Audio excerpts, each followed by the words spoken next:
九级社混沌前线的鹿，哎，小妹子就非常有味道了，斜绑的这么一个小辫儿，而且发色这一块，其实它是做了多层次的渐变处理的，发丝的刻画也很细腻。1:12的这种小头调，头发刻画的这个也算是非常细致了。眼妆这一块上的非常不错啊，比起前几款来说，我觉得尤其比那个娃娃有进步的太多了。嘴唇这个地方涂的也是非常的仔细。眼影、睫毛的效果，但还是脸妆会和身体上边的一些肤色稍微有一点点色差，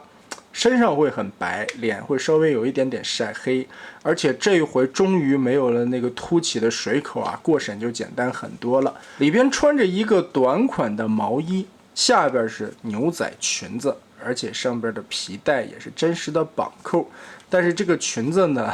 因为没有裆啊，所以在这个地方会活动一些。整理的时候稍微的往下靠一点点，或者斜着一点，露出来一点点胯部，这样会更加的性感一些。小肚脐刻画的也很棒啊。内裤是白色的，我帮你们看了。牛仔裙子长短不一啊，感觉这一块也是撕下来以后当绑带了什么的，脏脏的刻画，也是能感觉到荒野求生时候的艰难感。这回鹿在盒子里边会带一根绑带，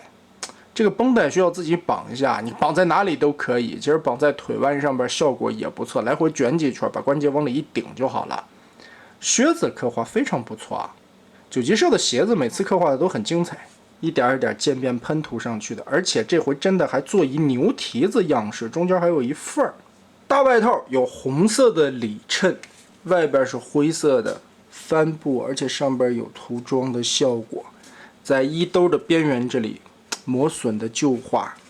衣兜拉链都是真实的感觉，而且硕大的兜帽。戴上帽子以后，其实效果也不错，稍微遮着一点，露出来一个眼睛，挺神秘的。但不好的地方也在于里边的这件短毛衣啊，它这个地方有缝合线，就会显得这一块其实是一个垫肩的状态。把肩膀这里会顶起来的一个缝合，然后你穿上大衣呢，也会觉得这块肩膀会稍微的高一些。其实脱掉外套看啊，这一款小鹿的样子还是非常不错的，身材比例很匀称，也不会出现之前娃娃的那个大长脖子的现象了。这样的好处就是人物穿面料比较单薄少一点的衣服的时候，会显得没有太大的问题。但当你套上外套的时候呢，肩膀这里会顶得稍微高一些，就有一些太鼓了。但同样的问题也是和洛一样，在这些关节上边插装松紧度不是很友好。配件方面也有3个替换手型，血指甲的造型，整体是绑带绑出来的，哇，有恐怖片的那个氛围了。近战武器为一把短柄斧，刻画的非常细致啊，塑料做出来了金属的质感。一把大弩，哎，刻画的什么的都挺是那么回事的。自制弩箭，在箭头上边也做了金属的旧化涂装效果。当然，你也可以把弩箭插在这个弩槽上，扣进去以后，紧实度还可以啊，竟然不会轻易的滑落掉下来。你看，倒着也不会掉，还可以，还可以，而且造型很帅气。另外还配有一个箭袋，可以把多余的弩箭收纳在这里。总的来说吧，小鹿的人物设定还是蛮带感的。在末日之下，一个少女必须自己坚强起来，我觉得也算是一个非常残酷的现实啊。手上的手套血迹了，包括腿上的绑带，这些都能感觉一个少女在末世之下很艰难的去生存的这么一个环境。穿着一个感觉是不属于她的外套，也没办法，末世的环境之下有一件穿的能为自己保暖或者说遮风避雨就已经很不错了。优点方面，头雕有了进一步的提升，这一回的头雕涂装效果非常可爱，比起前几款的进步非常明显，而且发色了、发丝的处理效果都很棒。衣物处理是九级社一直以来的优势，但缺点也是很明显的，手腕、脚踝和洛一样显得不是那么的紧，再加上这一次的这个软胶手指头啊，太软了。